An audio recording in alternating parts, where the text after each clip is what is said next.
Hey guys, welcome to session number 26 of the Trailer Music Composers Podcast. Let's get started. One man. And he's still got to decide whether he prefers white chocolate or dark chocolate. Welcome to the Trailer Music Composers Podcast. Hey guys, welcome to another episode of the Trailer Music Composers Podcast. And I've got quite an interesting topic for you today. Again, I think that this isn't the first time I've brought this stuff up, and I'm sure it's not going to be the last either. The topic here is sample libraries, right? As a tool. Now, if you're anything like me, you're constantly fighting with an acceptable addiction for buying sample libraries. You know, it's that kind of like, I probably need another piano. I've got 34 already, but this one sounds different to the other 34 pianos I have. Same with all of them. Drum libraries. You hear a demo and you go, blimey, those drums sound much bigger than my drums. I'm going to have to buy this drum library. You buy it, you load it, you forget about it. But what it's doing is it's creating a problem. And I don't mean, burning a hole in your wallet, which is in itself a problem. What I mean is it's creating a problem for your flow. And I mean your creativity when I talk about that. So if you imagine this scenario, right? I mean, I always go back to a nice analogy. Okay, if you think about your creative work like cooking, you go into your kitchen or your studio and you go, okay, well, today I'm going to make a dish of epic proportions. You open up the cupboards and you think, okay, what have I got to start today? And imagine you open up the cupboards with tons and tons and tons of food. You've got tons of options, tons of choices, tons of decisions to make. Okay, flip that. You open up the cupboard and there's three things in the cupboard. There's a red pepper, an onion, and a sweet corn. You go, well, I guess I'm making some peppery, oniony, sweet corny dish. Decision done. And you just get on with the job. Now, the same can be said for sample libraries. Not that you're going to make a peppery, sweet corny, oniony dish for your new trailer album. Although I would be keen to hear what that sounded like. I'm sure one of you is going to sample a sweet corn for me now. It's the lack of options being a good thing. Now, I find myself in this situation at the moment. So for those of you who don't know, Vikram Goody and I are in the process of launching a music production school of epic proportions, which is career focused. So it's called Protégé. So any of you who don't know any of it, I'm sure you can find links to it through mine and Vic's social profiles, or just search for Protégé on any of the platforms. Anyway, advert done. I'm recording courses for this. Well, we both are recording courses, but obviously mine is the composition side, Vic's is the business side. So we're both recording our courses for our new production school.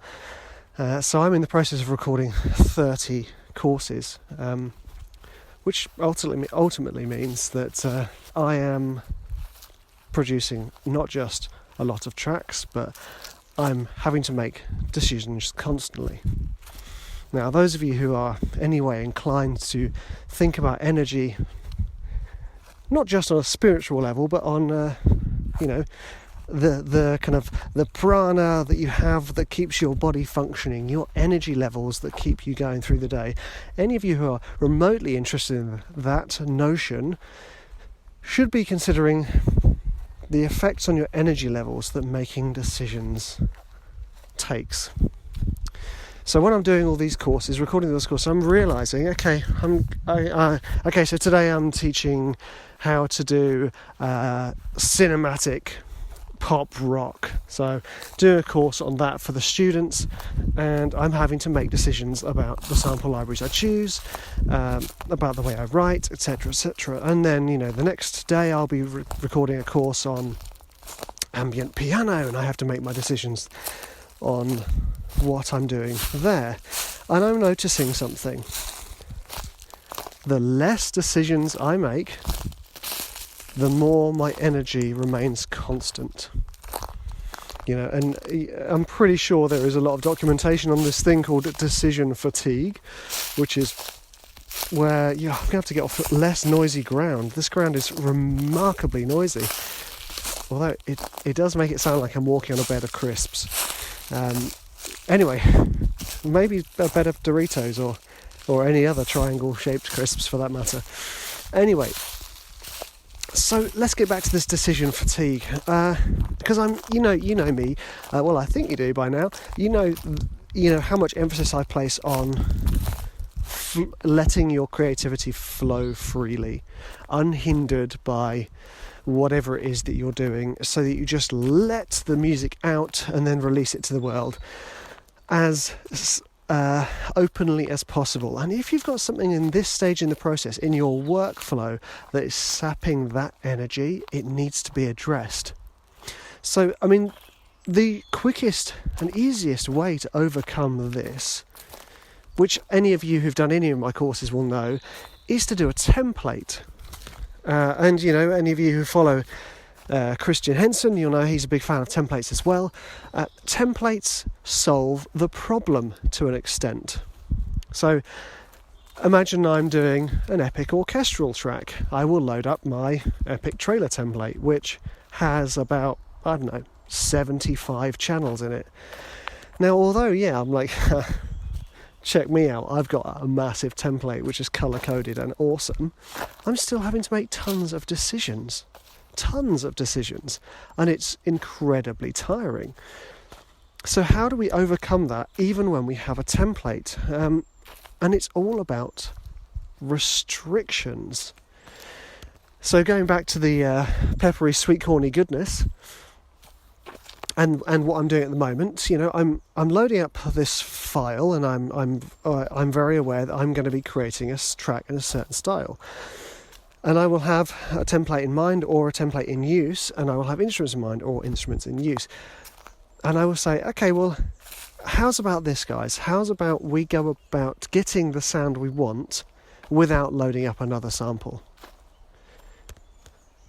Because one could argue, hold on, aren't you surely making a decision then as to what creative effect you're going to apply to your channel strip anyway? And I'd say, yeah, that's a fair point, Jim. But in this instance, it's a different type of decision. It's a creative problem-solving decision. It works in that rather than thinking, which library am I choosing, loading up a load of libraries and just listening with a passive ear almost. You know the one, when you're loading up a library, you just press the key, listen to it and go, nope. Load up another library, press the key and go, nope. And you just sat there like a robot going, no, no, no, no. The amount of hours I've spent on Omnisphere doing that is outrageous. But when you're sat there and you've got one patch of strings loaded, say it's legato strings from Albion 1, because that's me, let's face it, that's pretty much all I ever load up. I've loaded up Albion and I'm going, okay, I've got this great patch, but I want to have a synth sound, and I haven't got a synth loaded into my template. Now, to solve my decision fatigue problem, rather than then going, okay, which synth do I load up, which synth patch do I load, and then opening that can of worms, why don't I just go like this? Okay, well, I've got strings, what can I do to make these strings sound the way I want them to? So you're essentially putting on your hat as sound designer at the same time, and you're thinking creatively still. You're not sitting there as like a gatekeeper to the best sound. You're thinking with problem solving in mind. You're thinking creatively, and that's the difference, guys. There are still decisions to be made, of course, about the what effects you have in the channel strip and what you do with your summed track or whatever it is you're going to be doing with it. What type of cassette tape am I going to run it through to give it that old-fashioned bite? All those things. They're creative thinking problems. They're not passive, and that's a huge deal. So we want to sort of get over this decision fatigue by limiting the sample libraries you load up. And as always with these podcasts, especially when I'm walking around, not so much the interviews, because I'm not exactly interviewing them to solve my own problems, although they often do when I interview them. Anyway, I'm out of here kind of to remind myself, what have I learnt this week producing these courses? So I'm on course 10 today, and I'm getting faster and quicker at doing these courses because I'm realising this thing, that I'm relying too heavily on having a huge arsenal of sample libraries and not relying on my own creativity to give me the results I need and want. It's like, this is the thing. The other thing I found with interviewing other composers and speaking to them, I find that these guys who produce this sound I am envious of, do you know what? They're using the same libraries. They're not, and they're using the same plugins. They're not sitting there with a magic red button that says awesome on it, although I'd like that. Someone should make that. They're loading up Damage. They're loading up whatever it is, Sound Toys, which, let's face it, we're all doing those two things. And they're producing amazing results because they have an imposed limitation. And that's the wonderful thing about what we do, is the limitations from our sounds that we have bred such incredible creativity. So the students in the trailer music school, when we do our monthly briefs, monthly briefs, they send me these tracks and we're like, ooh, that vocal sounds nice. And they say, oh no, it's not actually a vocal, it's a cello sample of mine that I've just messed with. And you go, whoa, that's cool. And that's the wonderful thing. We could all just have a limitation of like one sample library and say, right guys, fire away, let's see what we can produce. And the creativity that would be brought to the table would be absolutely huge in comparison to loading up all the string libraries you've got and just being like, okay, I guess I'll chuck this on because it sounds cool. So I challenge you to a duel, sir. No, obviously I don't have a sword, and it would be I'm going off on one again, aren't I? Right, I challenge you to next time you sit down at your computer, you think about the track you're going to write or plan to write or want to write. So let's say it's a hybrid orchestral track. I challenge you to load up one synth and one string patch and one brass patch, or even just one string patch or one synth patch. Just like bring your limitations to the table. Don't load up all of the drum libraries you have, just load up one of them and see what you can produce. You'll be blown away, firstly by how awesome you are, but secondly how much more energy you have as a result of not having to constantly make these decisions. And I'm speaking specifically to those of you who fall prey to the synth patch preset pit of doom, Okay, so I need a pad. Let's go through all of the pads in alphabetical order. And of course, the pad you want is in W, isn't it?